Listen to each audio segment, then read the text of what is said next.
Portal Citerior, una ventana abierta al debate de ideas, pensamientos, reflexiones críticas que se abren a una discusión abierta en un marco de respeto, tolerancia y altura de miras en una perspectiva laicista, progresista, meliorista y de irrestricta observancia y resguardo por los derechos humanos.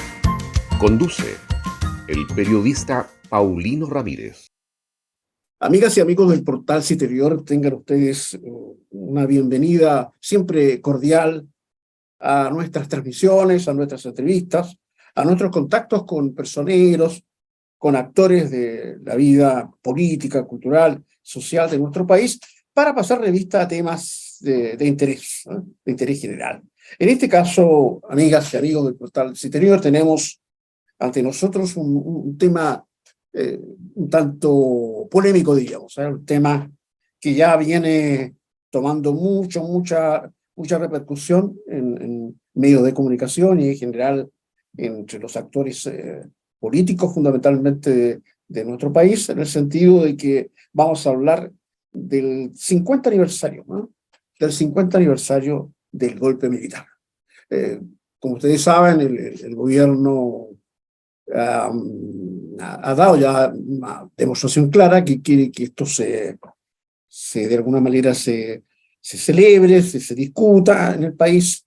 Se nombró una comisión, se nombró incluso un representante de la comisión del presidente de la República, y este representante tuvo que renunciar por la polémica que se está dando. De eso queremos hablar hoy.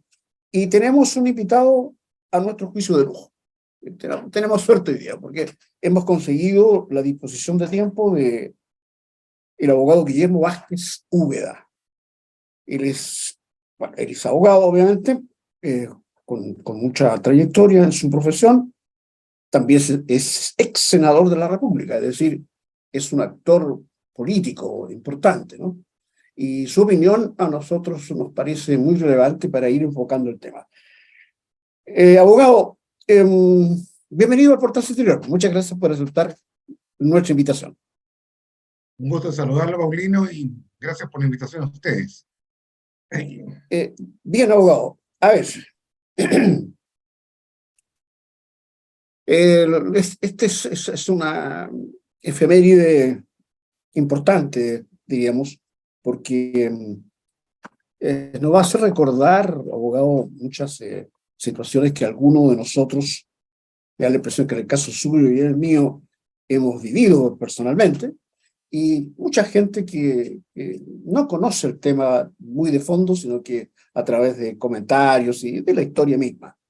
El aniversario número 50 del golpe militar. Ese es un tema muy agudo, muy polémico, y que tiene al país, lo ha tenido en los últimos tiempos muy entrecortado con posiciones de una y otra manera, digamos, depende de cómo se le enfoque. ¿Cómo empezaríamos, abogado, a discutir sobre este tema, a conversar este tema?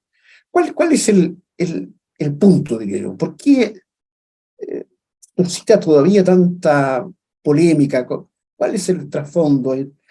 Leía por aquí, abogado, que hay gente que quiere contextualizar el tema. Serio, el golpe militar no vino de la noche a la mañana, tuvo que haber pasado algo antes, ¿no es cierto? Y hay otra gente que quiere darle solamente importancia a lo que ocurrió durante el régimen militar, la dictadura militar, las violaciones a los derechos humanos. Entonces, ahí estamos entrampados desde el comienzo.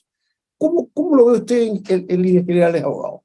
Bueno, en primer lugar, uno tiene que recordar que entre o'higginistas y carreristas todavía no hay acuerdo. Así es, ¿Ah? así es. Y que tampoco los balmacedistas con los congresistas. Entonces, Claro. estamos hablando de 200 años, estamos 212 años, estamos hablando de algo menos de 100, no, algo más de 130 años. Claro. Entonces, 50 años No es parece ser nada. poco tiempo histórico. Claro.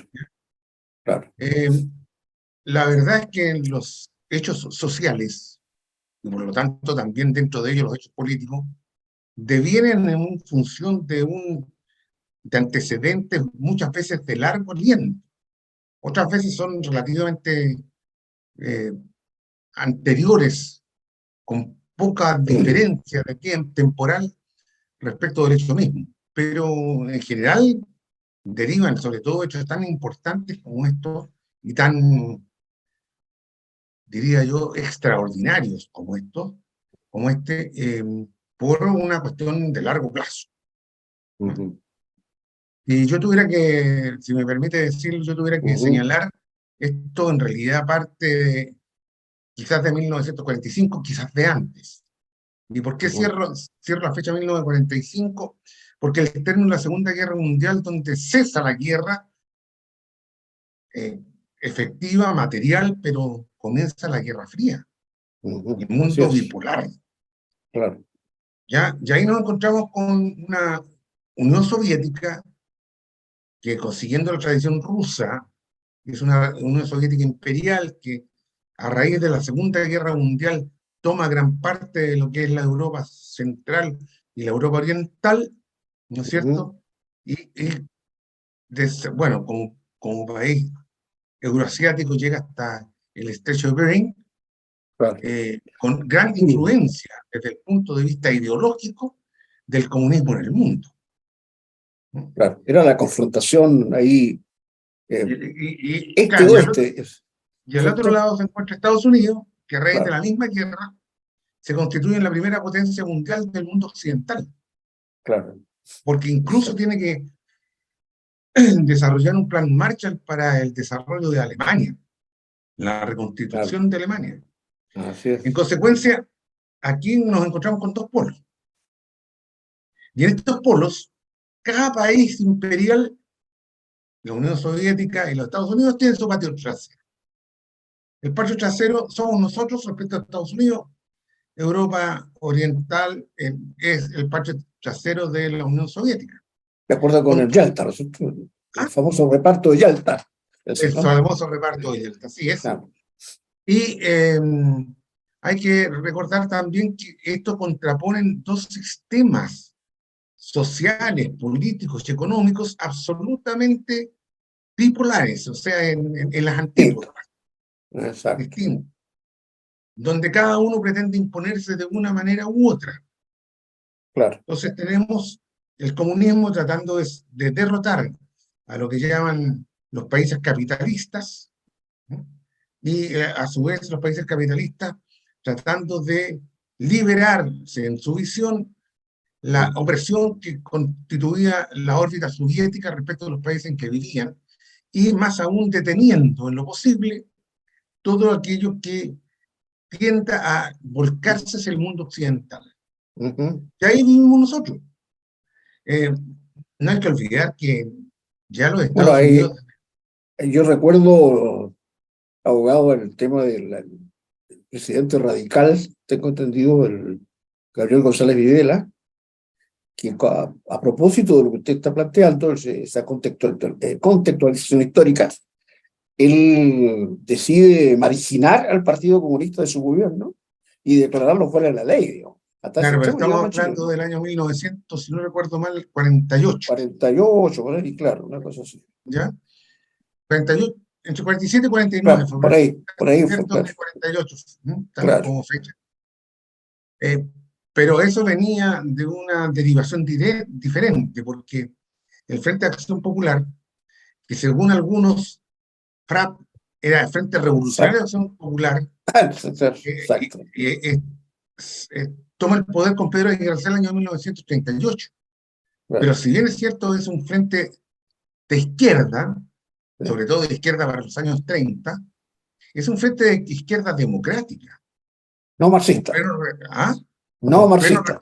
No es marxista, con respeto a la Constitución, con toda la experiencia que devino del golpe del año 1891, con los problemas que tuvo y el golpe y la diáspora de Alessandri el 24, que vuelve en 25, tenemos el golpe de Ibáñez. Entonces todo eso va configurando una visión muy pro-democrática, muy de respeto a la legalidad y a la constitucionalidad que se desarrolla a través del tiempo con los gobiernos radicales que duran hasta el año 1952. Claro. Y después de eso viene el gobierno de Ibáñez hasta el año 1958 y el gobierno de Alessandro en 1958, Al previo 64. Claro. a la Revolución Cubana, que es el gran, yo diría que es la gran piedra en el zapato y muy filuda para la posición de los Estados Unidos, ¿ya? Recordemos que los Estados Unidos venían preparándose para mantener su sistema dentro de América desde incluso antes de la Segunda Guerra Mundial. Estoy recordando a Somoza el año 34, pero Claro, están todos claro. los golpes de Estado en Centroamérica, dentro de los cuales estaba Batista, que es derrocado por Fidel Castro. Claro. Eh, Y eso va configurando, senador, perdón, abogado, un poco el escenario, ¿no es cierto? El Eso escenario que configura el tenemos escenario ahora, como el ideológico 73. que es absolutamente confrontacional. Claro. Y pensando además que la Revolución Cubana genera todo un aspecto mítico en Claro. cuanto a generar a sus líderes, no solo Expectativas, las además. expectativas, sus líderes se transforman en líderes mundiales, a Claro. pesar de ser una isla tan pequeña, dado lo que ocurrió a raíz de la Revolución Cubana, aunque recordar que incluso Fidel Castro y muchos de sus hombres caen presos durante la dictadura de Batista y después son liberados. Claro. Entonces, y surge la figura de ahí también del Che Guevara, que no satisfecho con la posición de Fidel Castro, que iba un poco más lento, se aleja, llega hasta Bolivia, ahí es muerto Claro. por los militares bolivianos, pero hay toda una figura que se inserta dentro del sistema latinoamericano para tratar de producir la revolución en los términos del comunismo internacional de los años 50 Claro. y 60. Y que produce la figura de Allende. Porque ahí vamos, desde ahí empecemos ahí, digamos. Y ahí comienza. No hay que Posibilitas. ¿Y por qué digo esto? Porque el año 1967, el Congreso, si no me equivoco, fue en La Serena, el Partido Chillán. Socialista se declara marxista-leninista Chillán no fue, y ¿no? declara la democracia que nos rige como democracia burguesa. Y Claro. constantemente había que hacerla desaparecer y cambiarla por un sistema socialista. Y además, Marxista, digamos, claro. perdón, es que se lo digo socialista porque no hay que olvidar que a partir de Marx, el Partido Comunista sostiene que es un socialismo científico, es decir, casi Claro. una verdad inmutable, es como Claro. si Einstein hubiera descubierto la política. Claro. Exactamente. Exacto. Entonces, esto causa una bipolaridad tremenda entre los que están en el plano de la defensa de la democracia actual en la derecha, un segmento democrático indudablemente de lo que hoy día la socialdemocracia o el socialismo democrático, fundamentalmente constituido por el Partido Radical en el plano del humanismo laico y la democracia cristiana ex falange en el humanismo cristiano, y que van sucediéndose después del gobierno de Ibáñez se sucede Alessandri con la derecha, Frei con el año 1964 con Claro. la democracia cristiana, y con una raza que Frei pudo gobernar como gobierno Partido único. Partido único. monopartidista. Claro. Entonces, esto lleva a una confrontación ideológica muy fuerte. Contabilicemos con eso la Revolución del 68 en Francia. Mayo francés. El Mayo francés, exactamente. Y todo lo que significó el avance de distintas posiciones políticos marxistas-leninistas dentro de América Latina.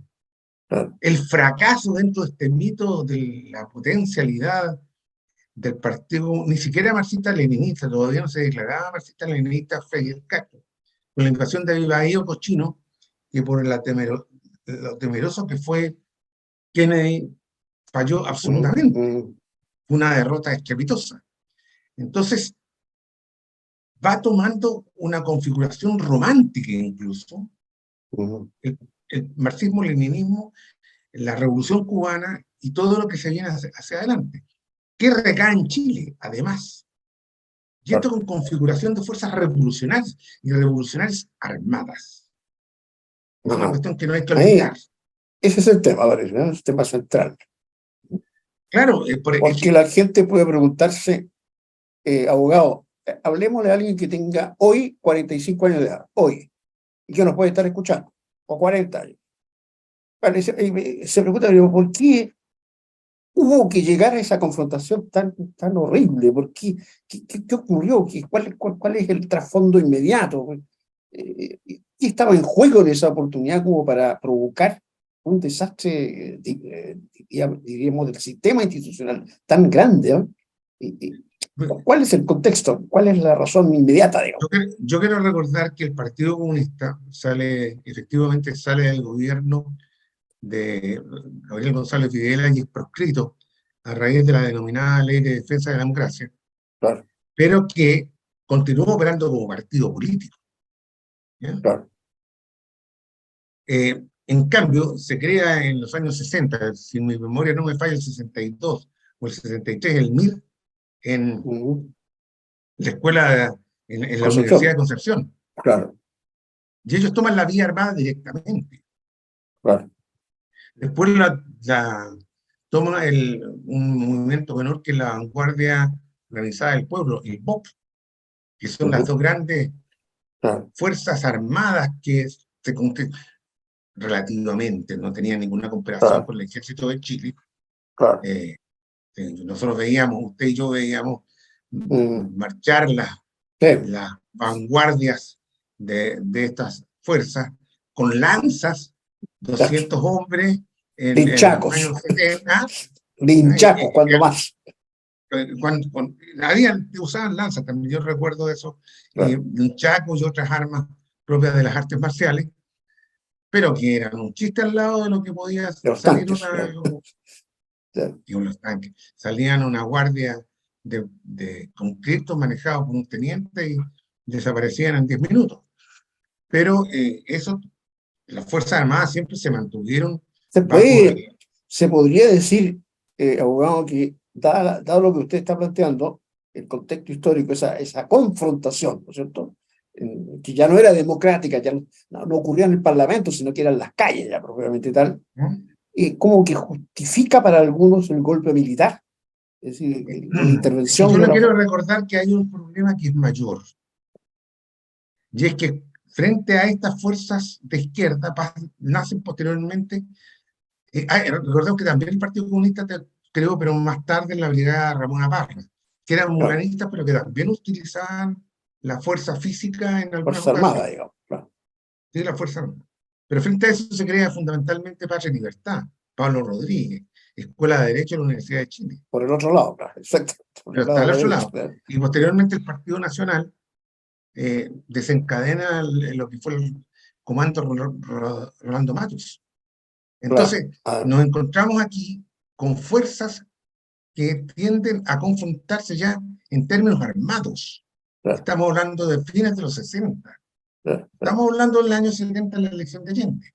El MIR ya existía. No hay que olvidar que en inicio, quien cuida, y durante largo tiempo, quien cuida a Salvador Allende como presidente es el grupo de amigos personales, el GAP, cuyos miembros salen del MIR, de una de las facciones del MIR. Y salen con mucho... No siendo Allende un violentista, digamos, en el sentido de que era un... No era, para nada. Demócrata, digamos. Pero eso trajo un espíritu de confrontación terrible. Segundo lugar, hay que recordar que la lucha que se produce cuando Allende saca la primera mayoría antes de ser proclamado presidente, saca una mayoría relativamente, absolutamente parcial, saca un poco más de un tercio, si no me equivoco, un 35,8%. ¿Ya? y tiene que ser ratificado por el Congreso. Claro. Y la democracia cristiana ahí le pide a Allende primero un cambio constitucional, a lo que Allende no acepta, pero sí un estatuto de garantías para mantener la democracia en Chile. Ajá. No hay que olvidar que la ¿Eso es un UPI, documento escrito? ¿Eso fue un sí, documento escrito? Sí. sí es. Pero no hay que olvidar que la Unidad Popular, la UP, ¿Eh? se configura a mediados de los años 60 para hacer una elección entre los distintos partidos que lo configuraban. Ahí está, recuerdo yo, Pablo Neruda por el Partido Comunista, Luis Bosay por el Partido Walter. Radical, No, Walter. Me perdón, parece que Balta, Alberto Walter. Balta, Luis Bosay fue Walter. la de anterior, Claro. Alberto Balta, está Chonchol. Salvador Allende, Chonchol Salvador Allende, también. perdón, Chonchol también está ahí, ¿no? Chonchol, Jack Chonchol. Chonchol, sí. Uh-huh. Entonces, pero cuando se acuerda la conformación de la Unidad Popular, se acuerda que las decisiones se toman por unanimidad, o sea, había un derecho a veto. Y eso Claro. le generó grandes problemas, tanto en la campaña como en el gobierno a Salvador Allende, porque muchas de las medidas que Allende quiso tomar fueron vetadas, fundamentalmente por su propio partido, el Partido Socialista. Yo le quiero recordar que Allende no era el candidato del Partido Socialista. Claro. Y usted me va a decir cómo, Curioso. pero se lo presentó Curioso, ¿eh? Es curioso, curioso. porque Sí, resulta que Allende fue electo en la Comisión Política con 13 votos a favor y 14 abstenciones. o sea, tuvieron que salir de la reunión. No votaron simplemente. No fueron. O sea, lo eligió una minoría En su propio partido. en su propio partido. Oh. Si a eso lo suma usted, esta posición de unanimidad en los acuerdos y decisiones que tenía que tomarse al interior de la Unidad Popular, Allende estaba debilitado ya al momento de asumir. Parecido con el actual presidente, ¿o no? Sin apoyo. Poco apoyo. No hagamos comparaciones, por favor, Poco que no apoyo. quiero terminar. No, es un mundo absolutamente diferente. Sí, claro. Es imposible un golpe de Estado. No hay No, fuerza antagónica, no hay de fuerza falta de apoyo. armada, no.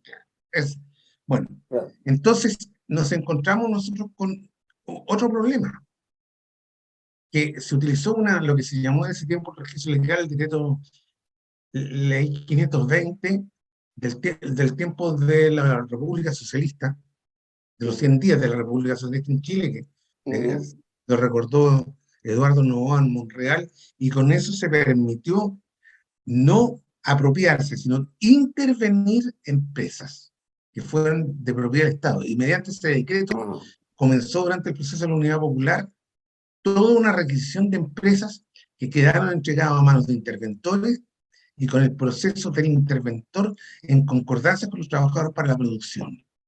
Un primer problema más o menos grave desde el punto de vista de la producción. Claro que sí. ¿Ah? Claro que sí. Abogado, pero a ver, pero vamos al meollo, digamos.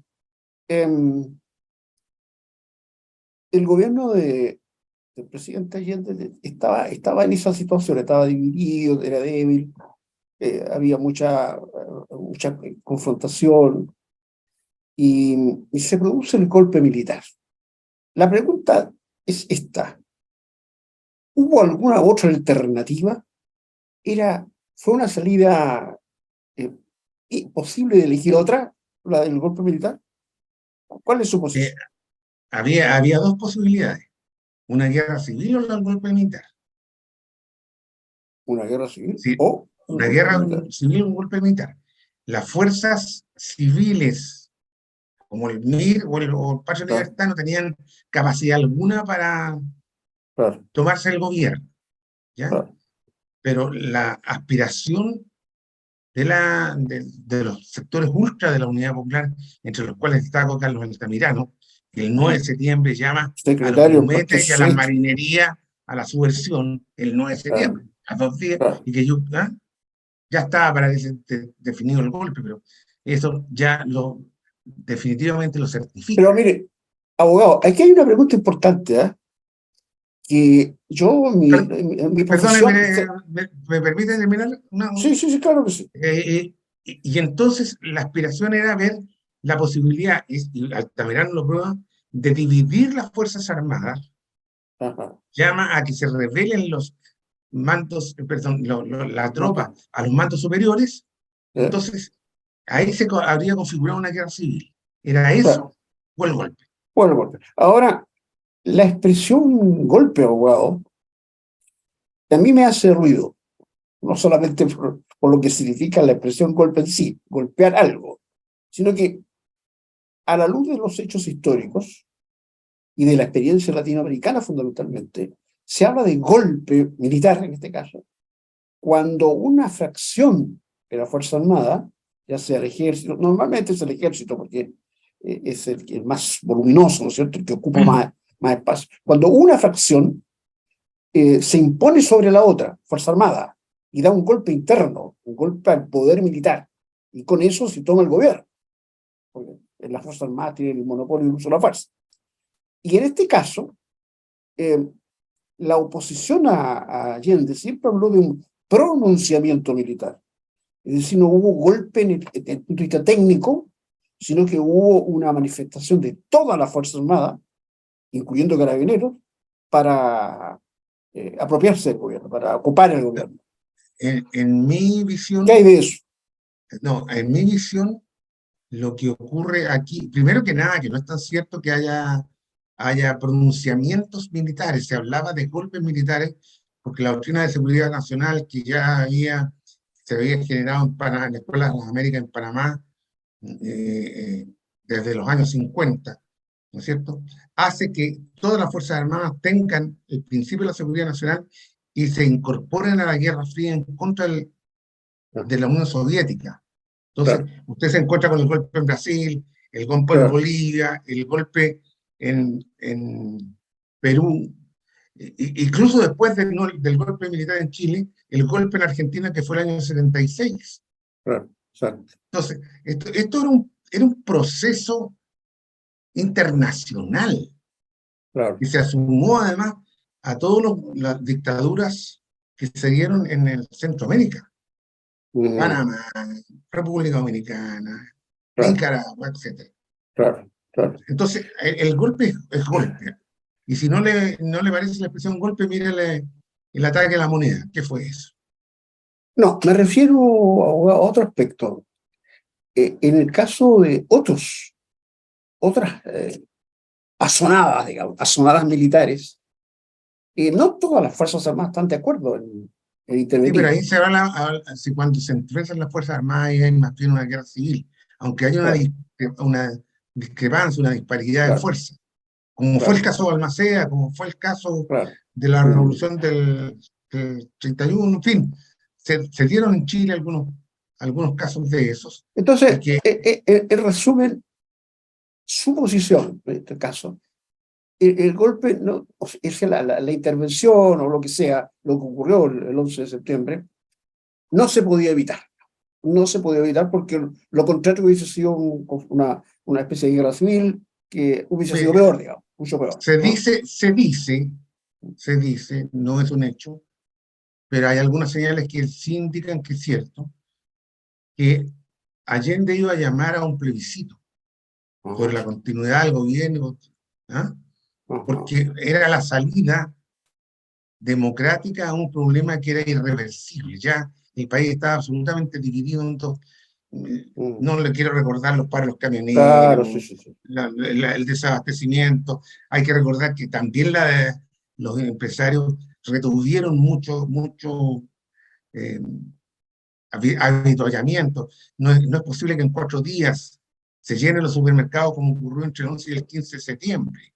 Claro. ¿Ah? Cuando no había Bueno, nada, después aparece todo. Entonces, le quiero decir que esa salida era una vía intermedia que pero no habría ocurrió, resuelto. No no ocurrió. ocurrió, pero no ocurrió. Pero vámonos a los hechos entonces. Como no ocurre, asumen las Fuerzas Armadas, se impone el general Pinochet y viene lo que conocemos todos, 16 años de dictadura, digamos. Y aquí viene la otra pregunta. Hoy día que el país, después de 50 años, reflexiona sobre este tema, una parte importante de la ciudadanía hace hincapié en lo negativo del régimen militar, obviamente, que fue la violación sistemática de los derechos humanos, ¿cierto? Tortura, exilio, asesinato, desaparición de personas, etcétera, etcétera. Y otra parte, no menos importante, hace lo que hemos estado haciendo ahora, abogado, es decir, una contextualización histórica, es decir, ¿por qué ocurrieron esos hechos? Y no solamente centrarse en los aspectos esto de violación de derechos humanos. Y aquí me asaltan algunas dudas que quisiera en los pocos minutos que nos quedan, abogado, que enfocáramos. Está claro todo, me da la impresión de que está claro todo. Uno tiene que irse, escoger la versión que quiera de la historia. Pero hay 4 palabras que podrían resumir lo que está pensando gran parte de la ciudadanía en nuestro país. Hay un problema de memoria histórica, lo que estamos haciendo. Hay un problema de justicia que ha llegado en lo posible, como dijo el expresidente Elwin. Y hay una situación de que es posible perdonar a estas alturas lo que ocurrió, perdonar al ofensor, por ejemplo, e incluso olvidar algo en bien de la reconciliación. Abogado, ¿cuál es su esperanza? Estamos hablando de lo que nos viene ahora, lo que está viendo hoy. Yo quiero aclarar un punto. Yo quiero aclarar un punto. La contextualización no justifica toda la violación de los derechos humanos. Pudo haberse justificado a lo mejor en un periodo muy corto, porque las Fuerzas Armadas tomaron en 24 horas el país completo. Entonces, pudo haberse exiliado, asesinado. La tortura a mí no me parece muy lógica, para nada. Salvo como terrorismo de Estado. Infundir terror para que no se siga con la misma línea, ¿ya? Y, por lo tanto, esto de discutir entre la contextualización y lo ocurrido es como si fuera un continuo. Ya a mi entender hay una barrera absolutamente infranqueable. Una cosa es la posible justificación del golpe, y otra cosa distinta es la justificación de la infracción gravísima e imperdonable de los derechos humanos. ¿Ya? Ahora, la palabra que usted no pronunció son las que más me importan. La garantía de no repetición. Nunca más. El nunca más. Nunca más. ¿Ah? ¿Y cómo lo ves? Y le digo por qué, porque resulta que yo tengo mi propia posición, pero yo no soy. A ver, yo estaba en la disidencia del régimen de Pinochet. Y no hablo de la oposición porque la oposición significa tener un oficialismo y una oposición que interactúan. La disidencia es aquella que, en mi concepto, actúa en contra de un régimen que no le permite a uno actuar libremente. Claro, exacto. ¿Ya, ok? Yo estuve en la disidencia. Pero debo reconocer que a mí me persiguieron económicamente, pero nunca, salvo una vez que tuve la impresión que me estaban siguiendo, nunca fui perseguido físicamente. Claro, exacto. Yo no le puedo pedir, no caí preso, no tuve interrogatorio, nada por el estilo. Y quiero decirles que yo no tengo la capacidad de pedir que perdonen a aquellos que tienen todo ese duelo que pasó por los torturados, los asesinados o los desaparecidos. Y ellos no van a olvidar. Y por eso le dije al principio, si no han olvidado a los jinetes carreristas, después de 210 años, no se puede pedir. Estamos hablando de 4 veces el periodo que se ocurrió el golpe, ¿no? Entonces, yo creo que esta va a ser una herida que va a cicatrizar, pero que va a quedar muy marcada. Y ¿Cuándo va a cicatrizar? ¿Cuándo se prevé la cicatrización? No, se creyó en un momento determinado que esta fecha ya estaba cicatrizada, sobre la base que hubieran desaparecido los familiares de los detenidos desaparecidos, los fallecidos, etc. Pero que a los hijos, después quedan los nietos, y después Claro, van a quedar los bisnietos, y después van a quedar claro, los higueristas y carreristas. claro, Ahora, yo me permití hacer una contextualización porque hay mucha gente que por no haber vivido el periodo, ni ser historiadores o dedicarse a la claro, historia, claro, y además la historia, no es cierto que la escriban los vencedores, ¿eh? No siempre. Aquí no la está claro. escribiendo los vencedores. Hoy día la condena al golpe es muy, muy fuerte en el país sin que se explique lo que ocurrió anteriormente. Entonces, ojo con eso. Pero La eso es historia lo la más escribe. cercano, ¿ah? Pero la Claro. memoria elige qué recordar. Ajá. Entonces, Bueno, esa paz es vamos una. a tener, paz Claro. vamos a tener, pero un acuerdo definitivo que ya cierre toda posibilidad de discusión o que no guarde algún grado de rencor. No digo odio, pero rencor. eh, de hecho, hoy día, fíjese en lo que se está discutiendo. Si lo que se regula en las Fuerzas Armadas queda en un capítulo relativo al sistema político o al sistema de gobierno, o queda en otro especial para la defensa nacional. A lo Claro. mejor los textos que se acuerdan son los mismos, pero para algunos guardarlo en un capítulo de la nueva constitución, si es que se aprueba, en un Ujú. capítulo de esa nueva constitución como cuestión separada, con el Banco Central, la Contraloría General de la República, el Claro, Poder Judicial, no es aceptable. claro, porque es un tema, ¿no? Pero amigas del portal, este es un tema, es una reflexión larga. Nuestro entrevistado de hoy nos ha dado luces, a mi entender, valiosas sobre la contextualización del proceso, que es muy importante, sobre todo para las generaciones de chilenos y chilenas que no vivieron esa etapa histórica. Le agradecemos, abogado, esa contextualización porque es muy importante.